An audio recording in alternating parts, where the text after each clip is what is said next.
the mayor, Philip Levine, is standing by, is live for us now. Mr. Mayor, Miami Beach is taking quite a punch. Well, you know what? Literally right now, it's obviously there's debris everywhere. There's trees down. There's power outages in certain areas. The big issue for us is tidal surge. We've seen small flooding, but this tide is extremely high, and we would expect to have more flooding, and we're just hoping for the best. A lot of sunny days in Miami Beach. You'll have some flooding because it comes up out of the sewers with rising sea levels.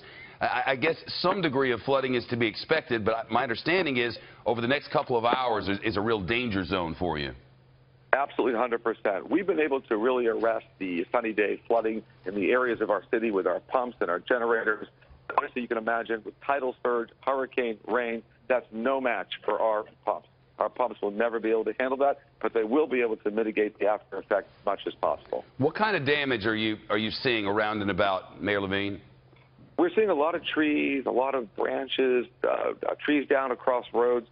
We plan on shutting down entry to Miami Beach so no one can come back to Miami Beach. We need to do that. It's not safe at this point. We want to make sure that we have the opportunity for our deployment teams to come on and start clearing the roads and make them safe. Because as you imagine, there's down power lines and so on and such that makes it a very dangerous area to be outside. We encourage everyone who's listening to not leave their house, stay in their homes, and by no means try to re-enter Miami Beach. Power outages across the area is significant now, well north of 1.2 million people in South Florida without power. What's the situation there on Miami Beach?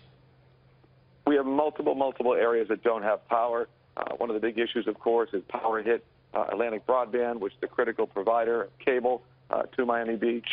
They had a malfunction and a power outage. They're on the critical list for SDNL to get to them as soon as possible so we can resume cable so folks can get information as soon as possible. I guess in many ways, the people of Miami Beach and South Florida in general are quite lucky that this storm moved to the west.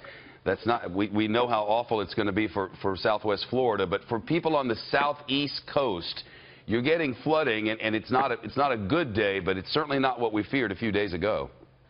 Well, there's no question about that, but I keep saying to everyone who's listening, there are some tremendous winds out there, tremendous debris flying around. Definitely you do not want to be on the street, and of course we have hours to go, and the tidal flooding is something we're very concerned about. As far as Southwest and Western Florida, our hearts go out. We hope that they don't get the impact of this hurricane. I've reached out actually to the mayors of St. Pete and Tampa and Fort Myers and Cape Coral to let them know that Miami Beach will be there, ready, willing, and able to assist them if they experience the wrath of this horrible hurricane.